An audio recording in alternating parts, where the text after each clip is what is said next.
If you're studying for MRCP Part I, but time is your limiting resource, then you've come to the right place, as this video is the first in our series aimed at helping you pass in 8 weeks. Part I is a best of 5 multiple choice question exam, often referred to as BOF MCQs. It consists of 2 papers separated by a lunch break, and each paper comprises 100 questions, totaling 200 marks. The table on this slide will essentially give you a rough idea of how many marks are allocated to each specialty. This is very important, as the number one reason for failing this exam is poor time allocation.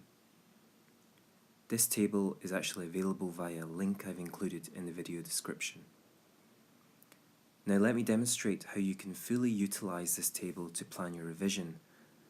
For example, we know from the MRCP website that cardiology typically consists of 15 marks. 15 divided by 200 is 7.5, meaning you can spend roughly 7.5% of your time revising cardiology. This means if you have 100 hours to prepare for MRCP Part I, then 7.5 of those hours should be used just for cardiology. Not more and not less. If you're serious about this exam, then the first thing I'd like you to do is calculate how many hours you actually have before the exam. An approximate answer like 3 months or 8 weeks isn't going to be good enough.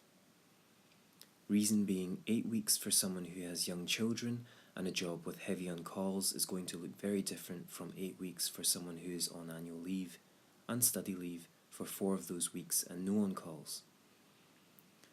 The other thing to bear in mind is to be realistic about what you can achieve in that time frame. For example, after getting home from a 9 to 5 shift at 6 p.m, you don't really have 6 hours if your bedtime is midnight. You need to factor in dinner, relaxation and exercise, so realise that out of those 6 hours, only 2 of them are actually available.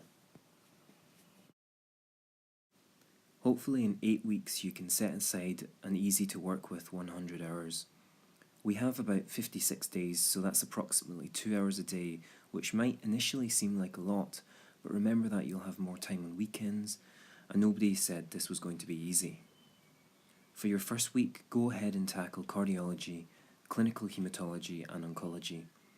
Remember what we said about 2 hours a day as a rough guide.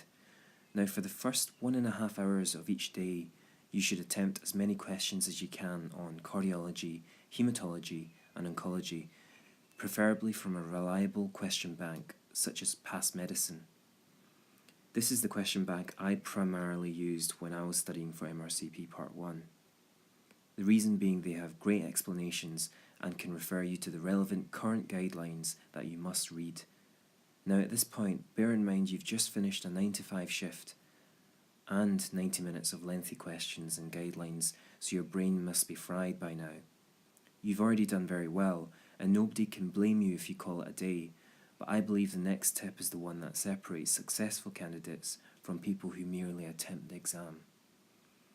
For the last 30 minutes of each day of revision, when your motivation is at its lowest, open up Past Test and watch 1 or 2 videos on either cardiology, haematology or oncology. Note that this effective technique should be used strategically and applies no matter how long you're studying. Always begin with a subject you're less interested in, and always start with the heavy reading first.